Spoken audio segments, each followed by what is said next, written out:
পশ্চিমের ঘরে বাচ্চার ডেভেলপমেন্ট বেশি হয়।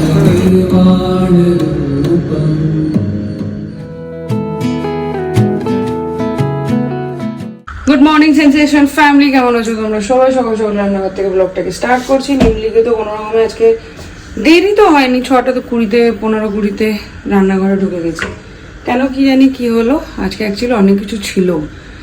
শর্ট ব্রেকে বেবি কর্নের ওই একটা ফ্রাইড মতন বানিয়ে দিয়েছি, তারপরে লাঞ্চে পনির ভেজিটেবলস দিয়ে একটা রোল বানিয়ে দিয়েছি সমস্ত ঘুরে। ওকে তো কোনো রকমে পাঠালাম।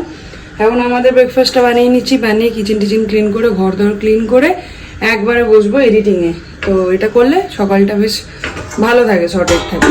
যাই হোক, চলো ব্লগটাকে শুরু করছি। আগে আগে দেখো, হোপফুলি তোমাদের ভালো লাগবে।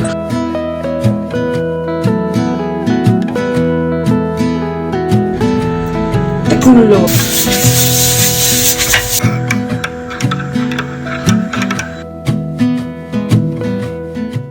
হয়ে গেল, ঘর দর মোটামুটি সব ক্লিন।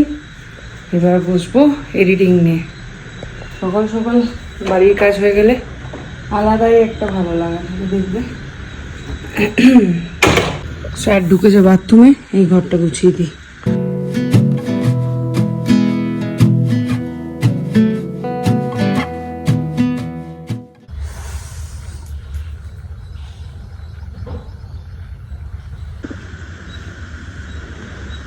এই যে মুখটার এই অবস্থা, খোঁচা লাগলে জীবনটা বেরিয়ে যাচ্ছে।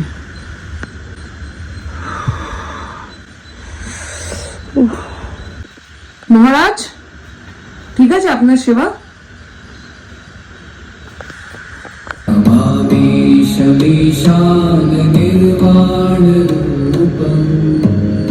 8:30 আমার ব্লগ সাকসেসফুলি ডাউনলোড।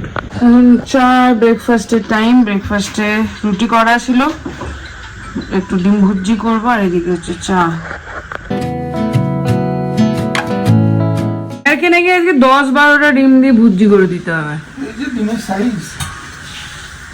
ওই যে বললাম, তুমি ডাইনোসরের ডিম নিয়ে এসো, মুরগির এর থেকে বড় পাড়ার ক্ষমতা নাই, ট্রাস্ট মি।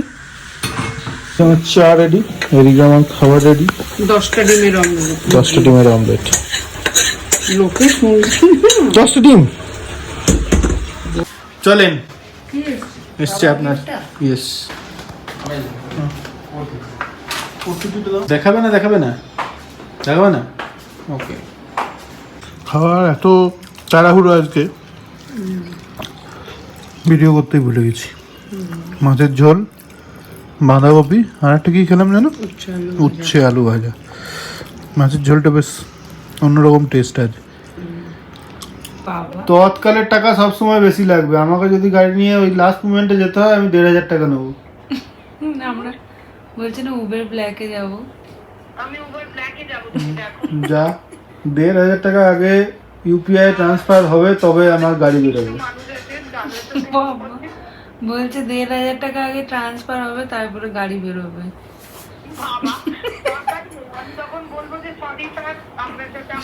আমরা হেঁটে হাঁটা লাগাবো 1:30 থেকে। আর লাগেজ গুলো মাথায় নিবি নাকি? तुम हम लोग को इन्फ्लुएंस करता है। 1,500 में हम लोग नहीं जाएगा, नहीं जाता है, नहीं जाता है। 874 में जाता है तो बोलो नहीं जाएगा। अब देख लो दीदी आगे।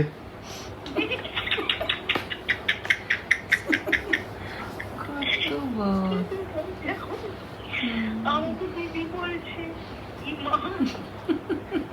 তুমি যাবে, ভাবো একটা জিনিস, তুমি যাবে যখন চলে আসবে তোমার কি দুঃখ হবে?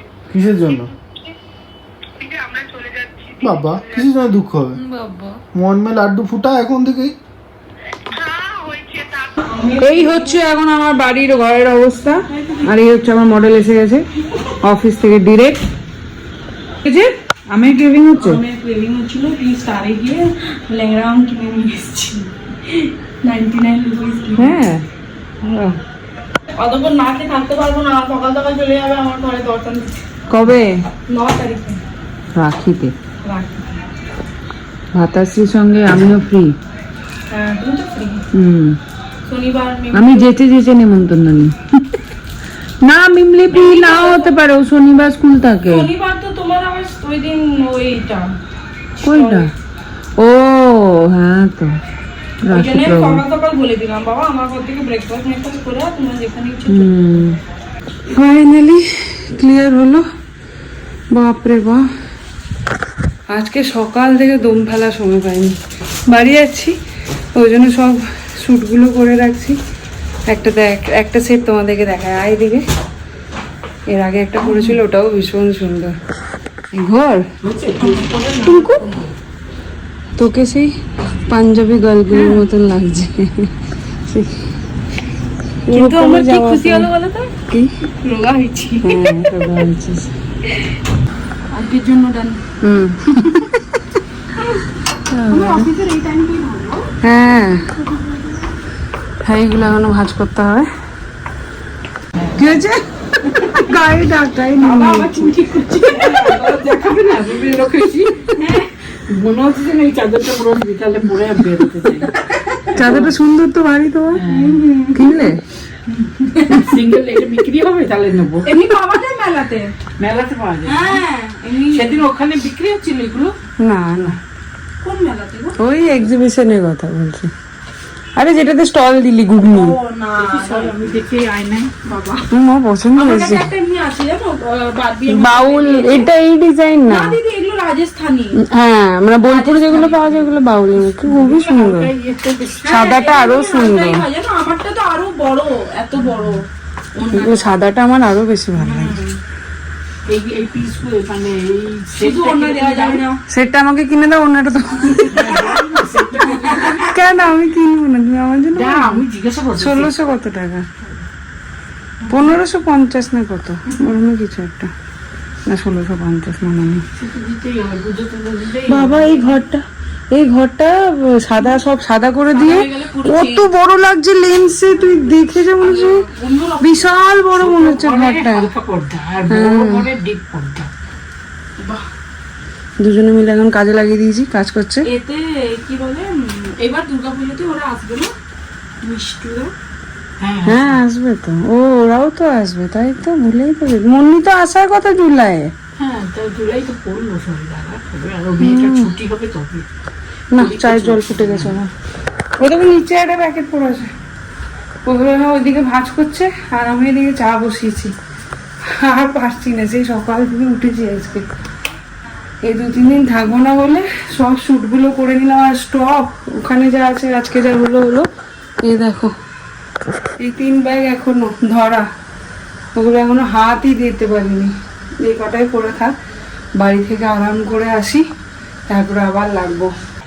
চা চা চা, দিদিরা চা রেডি হয়ে গেছে।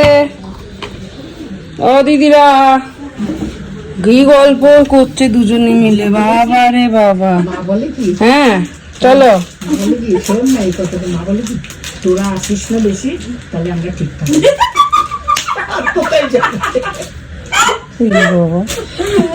চলো চা খাবে, চলো। আমাদের সময় বলবো ভুলি না কম তেল দিন হয় জানো এটা। ইংলিশ জন্য এগুলো নিয়ে আনা।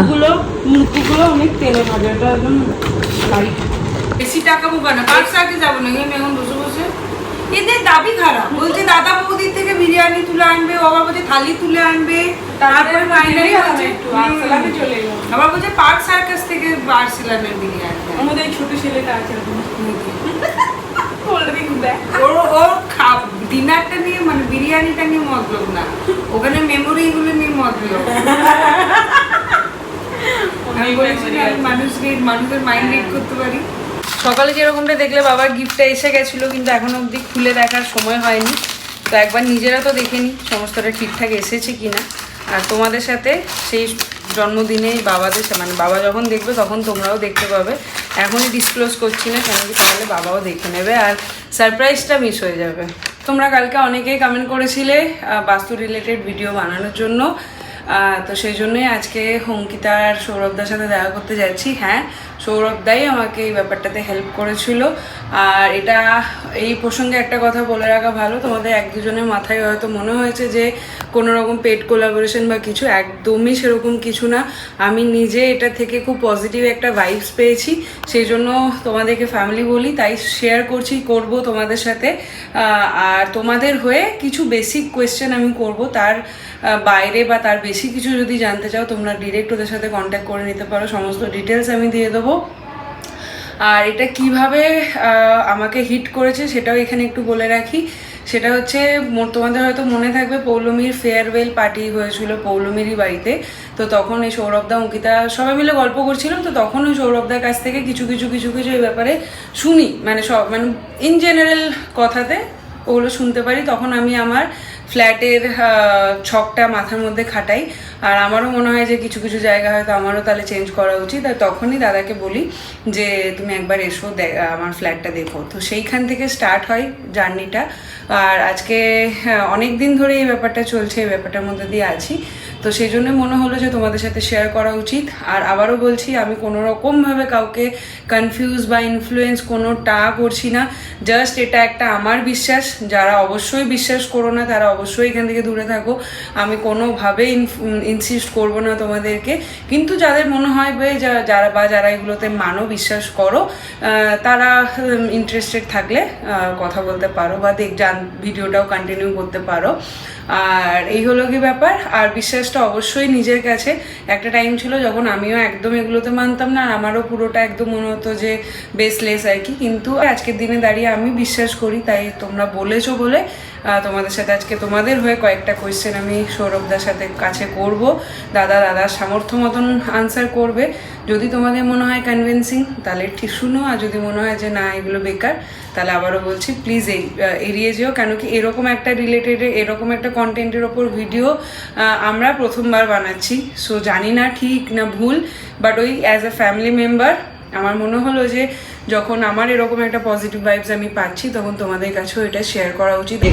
ম্যাডাম আজকে ফুল মোটা হওয়া মুড়ে চিজ খাবে করে সেই তো জিমে আজকে পুরো লেগ না আজকে একদম বাপ রে এ বল তাকিয়ে আছে ये मैडम बहुत फेमस है बहुत फेमस है दोस्त है मेरी यूट्यूब में आप आ गए छा गए बस कलकत्ता बॉम्ब এই যে আমাদের দাদা তো চলো একদম গল্পের মোড়ে চলে এসেছি আমরা। যেরকমটা বলছিলাম কিছুই না, যে কোয়েশ্চেনগুলো আমার মাইন্ডে এসেছিল প্রথমবার এই বাস্তু ব্যাপারটা শুনে, আর যেটা আমার মনে হয় সবার মাথাতেই এই কোয়েশ্চেনগুলোই আসার কথা, সেরকমই কিছু কোয়েশ্চেন্স দাদার কাছে রাখবো। দাদাকে তোমরা আগেও দেখেছো, সৌরভদা। প্রথমে বলবো দাদাকে এই লাইনে তুমি এলে কিভাবে, আর মানে আমাদের নর্মাল যাদের মাথাতে মানে যাদের বাস্তু সম্পর্কে কোনো নলেজ নেই তাদের জন্য তুমি কি বলতে চাও?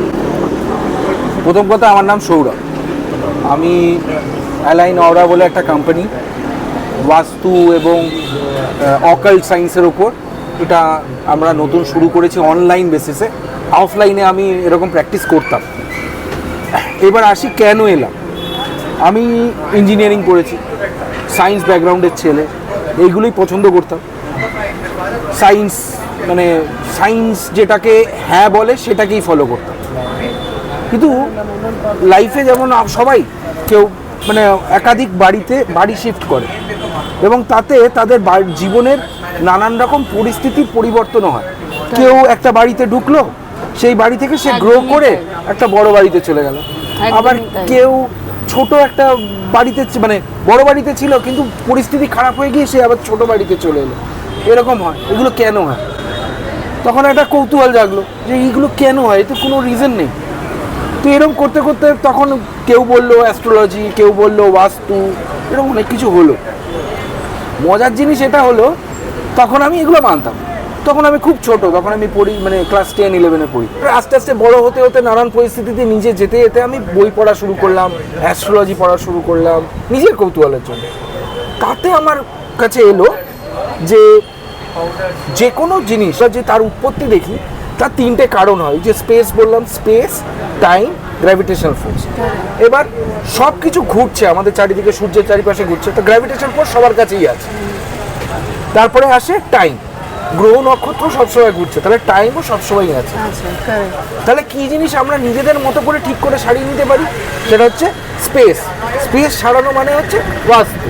এই জিনিসটাকে যদি আমরা এরমভাবে সাজাতে পারি যে গ্রহ হিসেবে সবার আলাদা আলাদা গ্রহ, সবার গ্রহ হিসেবে যদি আমরা আমাদের স্পেসটাকে সাজাতে পারি, অটোমেটিক্যালি পজিটিভ ভাইব্রেশন বাড়ে, অটোমেটিক লোকেদের ভালো হয়। আর সত্যি ওই লোকেদের ভালো হওয়ার যে আনন্দ, ওটা যদি আপনি কারোর সামনে দেখতে পান, আপনারও খুব আনন্দ লাগে। জীবনে সবার নানান রকম পরিস্থিতি থাকে, সত্যটা হচ্ছে আমাদের খুশি রাখতে হবে। লোকের কাছে টাকা থাকলেও খুশি নেই, একদমই তাই। টাকা না থাকলেও খুশি নেই, মানে কি যেটা নেই সেটাই চাই, এটাই একদমই হয়। তাই, একদমই এবার তাই। সেইটাকে যদি সুখী হতে হয়, একদম। তাহলে আমাদের যেটা আছে তাতে খুব সন্তুষ্টি পেতে হয়, তাহলে আমাদেরকে এগুলো ঠিক করতে হয়।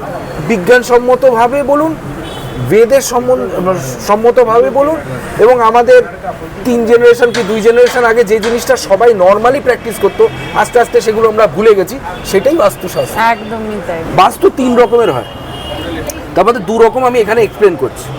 1 নম্বর হচ্ছে ওরিয়েন্টেশন বাস্তু বলে, যেটা কিনা এইখানকার জিনিস ওখানে রাখো, ওখানের জিনিস এখানে রাখো। এটাতে কিন্তু বাস্তু ব্যালেন্স হচ্ছে, এনার্জি ব্যালেন্স হয়। Balance হচ্ছে, correct. এতে আপনার স্পেসিফিক কিছু ভালো হবে বা এরকম কিছু না, কিন্তু এই জিনিসটাই যখন আমরা ইয়েতে করছি, অ্যাস্ট্রোবাস্তু করছি, ওটা কি হচ্ছে গ্রহ হিসাবে এর এই পার্টিকুলার পার্সেন্টার হিসেবে হচ্ছে। পার্টিকুলার পার্সন হিসেবে বাস্তুটাকে সাজাচ্ছি। Correct. এবং তাতে কি হয়, তাতে মানে এটাতে যদি 50% কাজ হয়ে যায়, আর এটা করলে আর একটু ভালো রেজাল্ট পাওয়া যায়। একটা সাধারণ মানুষ সে বুঝবে কিভাবে যে তার বাড়িতে কোনো রকম নেগেটিভ এনার্জি বলো, বাস্তুর প্রবলেম বলো, নজর বলো, মানে সে বুঝবে কিভাবে যে তার লাইফে এটা হচ্ছে, মানে এটার জন্যই এটা হচ্ছে আর কি। 1 নম্বর সবচেয়ে প্রধান আমি রাখি স্বাস্থ্য। সবচেয়ে প্রধান কারণ হচ্ছে অবাঞ্ছিত অসুস্থতা, এটা তো প্রধান কারণ। কিছুই নেই, হঠাৎ করে শরীর খারাপ হয়ে গেল, হঠাৎ অ্যাক্সিডেন্ট হচ্ছে, এটা প্রধান। একদম সামনের থেকে বাস্তু মানে যে দূষিত হয়ে আছে ওটা দেখলেই বোঝা যাচ্ছে, এবং ওটা ঠিক করা যায়। তারপরে অনেক বাচ্চারা আছে পড়াশোনা করছে, মন দিয়ে পড়ছে, সারাদিন পড়ছে, নম্বর আসছে না। ওটাও আমি বলছি না যে হ্যাঁ বাস্তু ঠিক করে দিলে একদম কালকেই ফার্স্ট হয়ে যাবে, কিন্তু অ্যাটলিস্ট মন বসবে, পড়া করার ভালোবাসবে, এনার্জিটা পাবে, একদম পড়াশোনা তাই। ভালোবাসাটা বাড়বে। প্রফেশনালি আমি দেখেছি অনেক ছেলেগুলো অনেক খাটছে, কিন্তু তার উন্নতি অত হচ্ছে না। এই সব কিছুর কিন্তু একটা বাঁধন আছে। আচ্ছা সেগুলো কি, মানে যদি অল্প করে বলা যায়? সিম্পল, আমি ধরো বাচ্চার প্রথমেই যদি স্বাস্থ্য বলি, আমি স্বাস্থ্য খারাপ হচ্ছে, এটার কি রিজন হতে পারে? মানে দুটো দিক আমাদেরকে নজরে রাখতে হবে। একটা দিক হচ্ছে সবচেয়ে ইম্পর্টেন্ট, আমাদের নর্থ ইস্ট। আচ্ছা, ঈশান কোণ। ঈশান কোণ, নর্থ ইস্ট যদি আমরা ভালো করে না রাখি, পরিষ্কার না রাখি, বা কোনো কীরকম বলবো, অনেকে আছে স্তূপ করে কোনো মানে স্টোর রুম বানিয়ে দিল, বাথরুম বানিয়ে দিল, it gives a very bad energy to yourself. যদি আমরা ভেবে দেখি, আমাদের সূর্য ওঠে ইস্ট থেকে, নর্থ, এবার নর্থ ইস্টের কোণে ফার্স্ট কিরণ পড়ে, এবার সেই জায়গাটাই যদি আমরা ব্লক করে দিই, ফার্স্ট ডেজ এনার্জি, সকালের সূর্য কিন্তু আমাদের শরীরের জন্য ভালো, সেই জিনিসটাই আমরা ব্লক করে দিলাম, সেই এনার্জিটাকেই ব্লক করে দিলাম। তো আর সেখানে আমরা আবর্জনা দিয়ে আরো ঢেকে দিলাম, ওটা নেগেটিভ এনার্জি আমাদের মধ্যে পড়বে, ওটাতে শরীরের এফেক্ট হবে। আচ্ছা, এটা 1 নম্বর। এবার ধরো কারোর বাড়িতে নর্থ ইস্টে বাথরুম আছে, তাহলে রেমেডি কিছু আছে? নর্থ ইস্টের বাথরুম রেমেডি আছে, কিন্তু 100% রেমেডি ওটাতে হয় না। নর্থ ইস্টের বাথরুম ভেঙে ফেলতেই হবে, হয় ভাঙতে হবে, ইউজ কম করতে হবে, শুকনো রাখতে হবে, পরিষ্কার রাখতে হবে, দরকার পড়লে সাজিয়ে গুছিয়ে অন্যরকমভাবে ইউজ করতে হবে। ওটাকে যত কম ইউজ করা যায় ততই ভালো। নর্থ ইস্ট কোণটা হচ্ছে দেবতাদের কোণ, সেইখানটাতে আমাদের করা উচিত কি, আমাদের ওই থেকে দূরে থাকা উচিত, ওই জায়গাটা পরিষ্কার রাখা উচিত, কারণ ওখানে শিব ঠাকুরের বসার জায়গা। শিব ঠাকুরের বসার জায়গায় আমাদের না শোয়া উচিত, না কিছু করা উচিত। ওই জায়গাটা নিট থাক, পরিষ্কার থাক, তাহলেই হবে। দুটো জায়গা বাড়ির মধ্যে, দুটো কোণ খুব ইম্পর্টেন্ট। একটা হচ্ছে ব্রহ্মস্থান, বাড়ির মধ্যিখানটা, আর নর্থ ইস্ট কোর্ট মধ্যিখানটা, একদম সেন্টারটা হচ্ছে ব্রহ্মস্থান। ব্রহ্মস্থানের মোটামুটি 1 ফুট ধরে যদি আমরা একটা সার্কেল কেটে দিই, ওই জায়গাটা পরিষ্কার থাকতে হবে, লাইট পড়তে হবে, পরিষ্কার পরিচ্ছন্ন থাকতে হবে, ওটা আর আমাদের ওই নর্থ ইস্টটা, এই দুটো জিনিস যদি পরিষ্কার থাকে বাড়িতে শরীর খারাপটা একটু কমই হয়। আচ্ছা, এবার ধরো যদি ওই বাচ্চার পড়াশোনার ব্যাপারটাতে আসি, তাহলে এবার যদি ওরিয়েন্টেশন বাস্তুতে যাই, পশ্চিম দিক হচ্ছে ম্যানিফেস্টেশনের জায়গা। আচ্ছা, পশ্চিম দিকে মানে কিরকম বলবো, সাউথ ওয়েস্ট, ওইখানে বই খাতা রাখতে হবে 1 নম্বর। ওখানে যদি কোনো সরস্বতী ঠাকুরের ছবি থাকে বা একটা বই খাতা রাখা যাচ্ছে না, জায়গা নেই বাড়িতে, হতেই পারে একটা লাইব্রেরির ছবি লাগানো, ওইগুলোতে কি হয়, পড়াশোনার দিকে বাচ্চার মন চেঞ্জ হয়। প্লাস বাচ্চা কোন দিকে শুচ্ছে সেগুলো আমাদের কোন দেখতে দিকে হবে। শোয়া উচিত? মেন জিনিস হচ্ছে বাচ্চা সবসময় পশ্চিমের ঘরে থাকা ভালো। আচ্ছা, পশ্চিমের ঘরে বাচ্চার ডেভেলপমেন্ট বেশি হয়।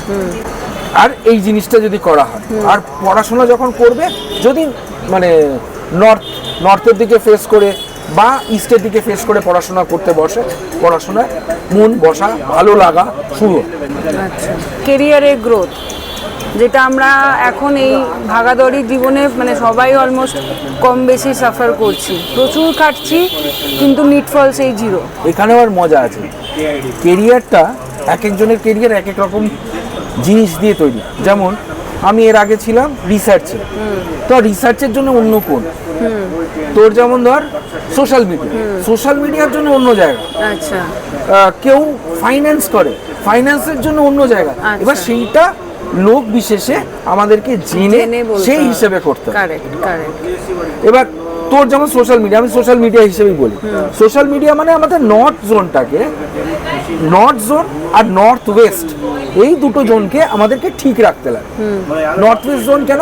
নর্থ ওয়েস্ট জোন সবকিছুতে সাপোর্ট করে, ফর এভরিথিং। ঠিক রাখতে হবে মানে কি করতে হবে? ব্যালেন্স করতে হবে, পরিষ্কার রাখতে হবে, অ্যান্টি এলিমেন্টস রাখা যাবে না, লাল রঙের জিনিস রাখা যাবে না খুব একটা, তারপরে কোনো ট্রায়াঙ্গুলার শেপের জিনিস রাখা যায় না। আচ্ছা, এগুলো যত কম থাকবে তত ভালো। আচ্ছা, কি রাখলে ভালো হবে? গাছ রাখলে ভালো হবে, কোনো ফাউন্টেন পিস রাখলে ভালো হবে, ছবি রাখো বা লাইভ ফাউন্টেন রাখা ভালো হবে। এবার সেটা হচ্ছে ওরিয়েন্টেশন বাস্তু হিসেবে, মানে ওটা দেখে আমরা বুঝতে পারবো যে এটা ওটা ব্যালেন্স হবে। তারপরে স্পেসিফিক লোক হিসেবে আমরা এগুলোকে আস্তে আস্তে টিউন আপ করে একদম পারফেক্ট করা, এই জিনিসগুলোই আমরা করি। আমাদের কোম্পানিদের স্পেশালিটি সেটা হচ্ছে আমরা কারোর কাছ থেকে যখন আমরা কন্ট্যাক্ট করি বা আমাদের কন্ট্যাক্টে আসে, আমরা তাদের বাড়িতে বাস্তু করার আগেই তাদের সঙ্গে কথা বলে তাদের একটা আমরা বাড়ির ভিডিও আর জিওগ্রাফিক লোকেশন নিয়ে আমরা একটা কমপ্লিট রিপোর্ট তৈরি করি, এনার্জি রিপোর্ট। সেই রিপোর্টের হিসেবে আমরা প্রেসক্রিপশন বানিয়ে দেবো যে এইখানে এটা চেঞ্জ করুন, এখানে এটা চেঞ্জ করুন। তো ওরিয়েন্টেশন বাস্তু খুব সুন্দরভাবে, খুব সহজভাবে হয়ে যায়। এবার অ্যাস্ট্রো বাস্তু এটা, তার জন্য আমাকে কুণ্ডলির টাইম দিতে হবে, আমি কুণ্ডলি বানাবো, আমি সেটার ওপর বসবো, বাড়ির সঙ্গে কুণ্ডলিকে ম্যাপ করব, তারপরে এই দুটো যখন ম্যাপ হবে আমি তখন বলতে পারবো বাড়িতে কি চেঞ্জ করলে আরো ভালো হবে। এর উপরে আবার আছে দেবতা বাস্তু বলে, যেটা কিনা দেবতা বাস্তু যেটাকে বলে, সেইখানে আবার আরো অনেক কিছু আছে, সেগুলোকে ঠিক করতে হবে। তো এই হচ্ছে তিনটে, এই যে বললাম 3 রকমের বাস্তু, এই হচ্ছে 3 রকমের বাস্তু যেগুলো আমাদেরকে ঠিক করে করতে হয়। এবং এতে মানে ফল তো মানে আমার দেখা, আমি অনেকের কাছেই শুনেছি, এবং সত্যি কথা বলতে গেলে এত বছর চাকরি বাকরি করেছি, এত কিছু করেছি, এই আমার কারণে কারোর মুখে হাসি এসছে, এইটা দেখাটার এটা প্রাইসলেস, এটা টাকা দিয়ে কেনা যায় না, এটা একটা আলাদা মস্তি, এটা আলাদা আনন্দ, খুব ভালো লাগে। এবার বলো দাদা, আমাদের মানে বেসিক যে কোয়েশ্চেনটা থাকে, বাড়ির দরজাটা কোন দিকে হওয়া উচিত? জেনারেল যদি ভাবি তাহলে খুব ভালো নর্থ বা ইস্টে হবে। আচ্ছা, মানে নর্থের দিকে ফেস করে আমরা ঢুকবো না দরজার ফেস? দরজা মানে আমরা যদি বাড়িতে ঢুকি, নর্থ আমাদের পিছনে থাকবে, বাড়ি থেকে বেরোই নর্থ আমাদের সামনে থাকবে।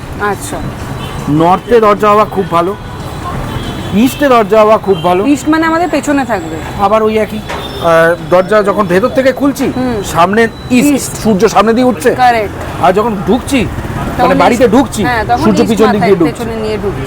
আচ্ছা, এবার এই দুটো হচ্ছে আমাদের নর্থ আর ইস্ট। পশ্চিম দিকেও কম্পারেটিভলি ভালো, কিন্তু ওটা দুটো বেস্ট, এটা মোটামুটি। সাউথটাকে যতটা পারা যায় অ্যাভয়েড করতে হয়। স্পেসিফিক কিছু জিনিসের জন্য সাউথ ভালো, যেমন বেশিরভাগ লোকের জন্য খারাপ। তো কিন্তু বাঙালিদের মধ্যে যে কনসেপ্টটা আছে আর কি, যে দক্ষিণ খোলা একটা ব্যাপার আছে বাঙালিদের মধ্যে, যে দক্ষিণ খোলা মানে ভীষণ ভালো বাড়ি, মানে বলে যেটা আর কি দক্ষিণের হাওয়া আসবে। তো সেটা দক্ষিণের হাওয়া আমাদের যদি মানে দুটো জেনারেশন আগে, মানে আমাদের ঠাকুরদার বাবা মা, আমরা যদি ওই লেভেলে ভাবি, তখনকার দিনে একটা জিনিস বলতো, দক্ষিণ খোলা যা হচ্ছে হচ্ছে, রাত্রিবেলা শোয়ার সময় যা দক্ষিণের জ্বালাটা বন্ধ করে শো, হ্যাঁ সবসময় বলি। কিন্তু সেটা আমরা ভুলে গেছি, আমরা দক্ষিণ খুলে ফেলেছি। এবারে দক্ষিণ খোলার জন্য আমাদের প্রবলেম কি হচ্ছে, সবসময় নিয়ম হচ্ছে উত্তর দিক যত খোলা থাকে তত ভালো, তাতে আমাদের জীবনে উন্নতি হয়, তাই অপরচুনিটি আসবে, নানান রকম অপরচুনিটি আসবে, নেটওয়ার্কিং হবে, বা যে কোনো কিছু বল, চাকরির ক্ষেত্রে বল, ব্যবসার ক্ষেত্রে, নেটওয়ার্কিং ইজ ভেরি ইম্পর্টেন্ট। তো এইসব সুযোগগুলো আমাদের আর অপরচুনিটি না এলে আমরা এগোবো কী করে? তো এই সব জিনিস নিয়ে নর্থ যত খোলা থাকে, যত আলো ঢোকে ওখান থেকে তত ভালো, হাওয়া ঢোকে, আলো ঢোকে, তত ভালো। সাউথে আবার কম্পারেটিভলি, আমি বলছি না একদম ডার্ক শেড করে একদম বন্ধ করে দেয়, একটু একটু খোলা থাকা ভালো, কিন্তু অতিরিক্ত মানে নর্থের থেকে জানলার সাইজ যদি সাউথে ছোট হয় ভালো, নর্থের থেকে যদি নাম্বার অফ জানলা কম হয় ভালো, খুব কম আলো বা বাতাস ওখান দিয়ে ঢোকা উচিত। হ্যাঁ, একটা দুটো খুলে একটু হাওয়া সার্কুলেশনের জন্য রাখলাম, দ্যাট ইজ ডিফারেন্ট, সেটাকে আমরা ব্যালেন্স করতে পারবো। অতিরিক্ত খুলে দিলাম সেটা ভালো না, কারণ ওটাতে অনেক ক্ষতি হয় আমাদের। ক্ষতি কীরকম? গুডউইল নষ্ট হবে, কোনো রকমের সাপোর্ট, দাম্পত্য জীবনে প্রবলেম হয়, ঝগড়াঝাটি বাড়ে, তো এইসব জিনিসপত্র খুব হয়। এবার বলো বাড়ির কালার কিভাবে চুজ করা উচিত? সবচেয়ে ভালো কালার যদি একটা কালার বলি, সাদা। সবচেয়ে ভালো কালার হচ্ছে অফ হোয়াইট, সাদা নয়, অফ হোয়াইট। কারণ ও না এদিকের না ওদিকের, কোনো কিছু দোষ বাড়াবে না, কেন নিউট্রাল করে। এই জন্যই বোধহয় আজকালকার যুগে ফ্ল্যাট গুলো সব অফ হোয়াইট করেই দিয়ে দেয়, কারণ ওটা তো ব্যালেন্স হয়ে যায়। এবার যে এলিমেন্ট যেরকম অ্যাড করবে সেরকম ভাবে চেঞ্জ হবে। আমাদের কিছু কিছু লোকেদের বাড়িতে আমরা দেখেছি আর কি, একটা ওয়াল পুরো লাল করে দিল, দেখতে তো ভালো লাগে, কিন্তু ওই লালের এফেক্ট আছে এবং সেটা হয় পায়, মানে কারণ এই কালারগুলো, এই লাল কালারটাকে যদি আমরা ভাবি এটা ডেঞ্জার ভাবি, এবার কন্টিনিউয়াস একটা লাল কালারকে কন্টিনিউয়াসলি যদি কেউ দেখে, সাইকোলজিক্যালি সেটা এফেক্ট করে। সিমিলারলি বলে না গ্রিন কালার দেখলে চোখ ভালো থাকে, এরকম অনেক এফেক্ট হয়। এবার এই যে এফেক্টগুলো, এগুলো আমরা হয়তো অত ডিটেলে যেতে পারবো না, কিন্তু এর এফেক্ট আছে, সেগুলোকে এগুলো যত অ্যাভয়েড করা যায় তত ভালো। লাল কালার সাউথের জন্য ভালো, এবার বলো ব্লু কালার নর্থের জন্য ভালো। আচ্ছা, আরেকটা জিনিস আমি অ্যাড করব, সাউথে ঠাকুরের আসন থাকা আর বাড়িতে রেগুলার হসপিটালাইজেশন হওয়া বা অ্যাক্সিডেন্ট হওয়া এটা কম, খুঁটাখুটি কিছু না কিছু লেগে থাকবে। আমাদের যদি ওই সাউথটাকে আমরা ব্যালেন্স করি, ওখান থেকে ঠাকুরের আসন সরাই, আমাদের নাম্বার অফ অ্যাক্সিডেন্টস কমবে, দুমদারাক্কা অ্যাক্সিডেন্ট অনেকে আছে, যেমন আমার বাড়িতেই আছে আর কি, আমি তো ওইটা এখন অবধি ওটা সরিয়ে উঠতে পারছি না। যাই হোক, তো এই ঠুকঠাক লাগাটা বন্ধ হবে। বা অনেকের বাড়িতে আছে তারা বুঝছে না, কিন্তু একবার মা হসপিটাল যাচ্ছে, একবার সে হসপিটাল যাচ্ছে, একবার বাচ্চা হসপিটাল যাচ্ছে, মানে দুমদারাক্কা হচ্ছে, কারণ কেউ জানে না এবং কেউ ভাবছেও না, কিন্তু ওটার এফেক্ট কিন্তু ওই সাউথের ঠাকুরের আসন সব জায়গায় রাখা যায় না, সব ঠাকুরকে সব জায়গায় রাখা যায়। যাই হোক, এই ছিল আমাদের কনভারসেশন। কীরকম লাগলো, কতটা হেল্প হলো জানি না। আমার মনে যে কোয়েশ্চেনগুলো ডে ওয়ানে হিট করেছিল সেগুলোই আমি মানে জানার চেষ্টা করলাম বা তোমাদের সাথে শেয়ার করলাম। আর বাকি এর থেকে বেশি বা ইন ডিটেলসে যদি তোমরা জানতে চাও, তোমরা অবশ্যই দাদার সাথে কন্ট্যাক্ট করে নিও। নাম্বারটা আমি নিচে দিয়ে দিলাম স্ক্রিনে, আর ইন ডিটেলসে ডেসক্রিপশনে সব ডিটেলস দেওয়া আছে, হয়তো হেল্প হবে। আর অবশ্যই যদি হেল্প হয় আমাদেরকে নিচে কমেন্টে জানাতে কিন্তু ভুলবে না। কটা ইঞ্জেকশন নিতে হবে?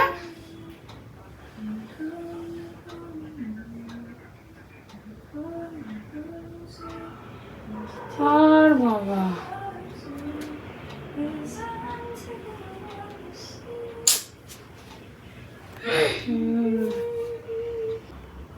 কি আছে? আরে কুকুরে কামড়ে দিয়েছে বাবাকে। কোনখানে? ওই যে ফটো পাঠিয়েছে আরে না মানে কোথায় কামড়ালো? মিলন তীর্থ লজের ওইখানে এই হাঁটছিল নাকি? হেঁটে হেঁটে যাচ্ছিল, বলছে ওখানে কতগুলো কুকুর গল্প করে, আমি সাইড দিয়ে যাচ্ছিলাম, নিয়ে এসে কামড়ে দিল। বুঝতে পারলাম যে দাঁত বসেছে, নিয়ে পাশের দোকানে মোটরসাইকেলের দোকানে দাদাটা নিয়ে গিয়ে বসিয়ে প্যান্ট ট্যান খুলে দেখেছে, নিয়ে দেখেছে হ্যাঁ ব্লাড বেরোচ্ছে, নিয়ে দাদাটাই আবার বাইকে করে নিয়ে গেছে হসপিটালে, নিয়ে ওই ইয়ে দিয়েছে কি বলে মানে ওই সব ইঞ্জেকশন দিয়েছে, 4টে ইঞ্জেকশন, আবার কালকে ভ্যাকসিন নিয়ে যেতে বলেছে। কুকুরে কামড়ে দিয়েছে দাদাকে? বাবাকে। হ্যাঁ, কোথায়? পায়ে, এইখানে থায়ে দাঁত বসেছে? হ্যাঁ, দুটো। 14টা ইঞ্জেকশন নিতে হবে। এখন মনে হয় 14টা নেই, 4টে তো অলরেডি দিয়ে দিয়েছে, আবার কালকে একটা যেতে বলেছে। 8টা বোধহয় বললো যে আরো 4টে আছে। বাবারে শুকনো বিপদ। হ্যাঁ দেখো না, আমি ভয় পাচ্ছি যে আরো ওষুধগুলো চলে না, আবার এইসব নিয়ে এটা তো যদি ইনজেকশন দিচ্ছে, তো এটা তো ওষুধ খাওয়ার নেই, এটা খাওয়ার ওষুধও দিয়েছে। সে সামান্য কিছু। এবার তার মধ্যে কনস্টিপেশনের সমস্যা, এই ওই সব তো আছেই। আমি বোলপুর যাবো শুনে প্রথম চিন্তা আমার চুলকে বেঁধে দেবে। আমি পারি বানতে যদি। হেয়ার ব্যান্ডটা লাগিয়ে নিবি, তাহলে টাইট থাকবে, ঝুলুক ঝুলুক হবে না। ঘুরতে পারছে 9:45, এখন ঢুকলাম রান্নাঘরে, অল্প একটু ডিনার কিছু বানাবো। আমার ডাল সেদ্ধ চাপিয়ে দিয়েছি, অরিন্দমের জন্য দুধটা গরম করব, আর মায়ের জন্য একটু রুটি বানাবো। এই হলো বাবার ওষুধ, কিছু ওষুধ লাগতো যেগুলো বোলপুরে পাওয়া যাচ্ছে না, সেগুলো এখান থেকে নিয়ে যেতে হতো, ওই জন্য এনে রাখলাম। বাবার ওষুধ, গিফট সব একসাথে। আজকে ব্লগে প্রচুর কিছু গেল, মানে বাবার কি বলবো, বাবার গিফট, কি বলে এটাকে, বাস্তু, তারপর বাবাকে কুকুরে কামড়ানো, সমস্ত কিছু মিলিয়ে। যাই হোক, ঘুরতে পারছে 11টা, অরিন্দম সেন গেছে খেলতে, এখনো ঢোকেনি। আমি এবার এডিটিংটা নিয়ে বসি। চলো, গুড নাইট।